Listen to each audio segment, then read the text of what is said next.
ഉദ്ധിത ദൈവമേ രക്ഷക സമാധാനമേ.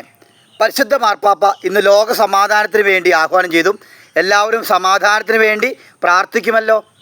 ഡെയിലി വിത്ത് ഗ്രേസിലേക്ക് എല്ലാവർക്കും സ്വാഗതം. Subscribe, like, bell button, share മറക്കല്ലേ.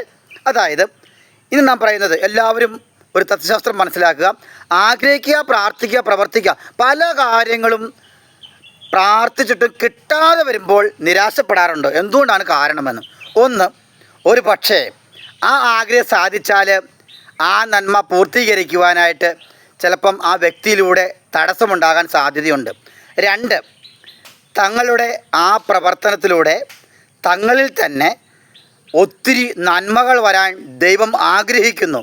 മൂന്ന്, തങ്ങളുടെ ആ പ്രവർത്തനത്തിലൂടെ മറ്റുള്ളവർക്ക് ഒത്തിരി നന്മ വരാൻ ദൈവം ഒരു പക്ഷേ ആഗ്രഹിക്കുന്നു. നാല്, തങ്ങളുടെ ആ പ്രവർത്തനത്തിലൂടെ മറ്റുള്ളവർ ചിലപ്പോൾ തങ്ങളുടെ ആ കർമ്മത്തെ മുതലെടുക്കാൻ ആഗ്രഹിക്കുന്നതാകാം. അടുത്തത്, ഒരു പക്ഷേ ഏറ്റവും നല്ലത് തരാനായിട്ട് ദൈവം നിങ്ങളെ താമസിപ്പിക്കുന്നതാണ്. ഈ അവസരത്തിൽ ആഗ്രഹിക്കുക, പ്രാർത്ഥിക്കുക, പ്രവർത്തിക്കുക എന്ന് പറയുമ്പോൾ ആഗ്രഹം എല്ലാവർക്കും ഉണ്ട്, എല്ലാ കാര്യങ്ങളും.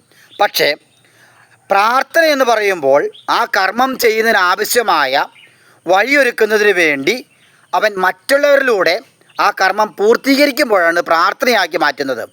അപ്പോൾ ആ പ്രാർത്ഥനയുടെ കർമ്മത്തിലൂടെ അവൻ തൻ്റെ പരിശ്രമം തുടർന്നുകൊണ്ടേയിരിക്കുക.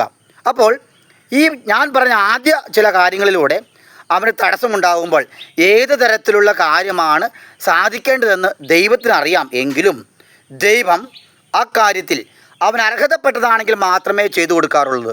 മാത്രമല്ല, അർഹിക്കാത്തതാണെങ്കിൽ അവന് തടസ്സമുള്ളതാണെങ്കിൽ പലപ്പോഴും അതിന് കാലതാമസം വരുത്താറുണ്ട്. ഈ അവസരത്തിൽ ദൈവത്തിൻ്റെ ഭാഗത്തൊരു തെറ്റുമില്ല. എല്ലാം ദൈവം നിൻ്റെ നന്മയ്ക്ക് വേണ്ടിയാണ് പരിണമിപ്പിക്കുന്നത് എന്നുള്ള സത്യം തിരിച്ചറിയുവാൻ ഇന്നത്തെ സമാധാന ദിവസം ദൈവം എല്ലാവരെയും സമൃദ്ധമായി അനുഗ്രഹിക്കണമെന്ന് പ്രാർത്ഥിച്ചുകൊണ്ട് എല്ലാവർക്കും ഒത്തിരി ഉദ്ധിതൻ്റെ സമാധാനം ആശംസിക്കുന്നു. ഒത്തിരി നന്ദിയോടെ, ഡെയിലി വിത്ത് ഗ്രേസൻ.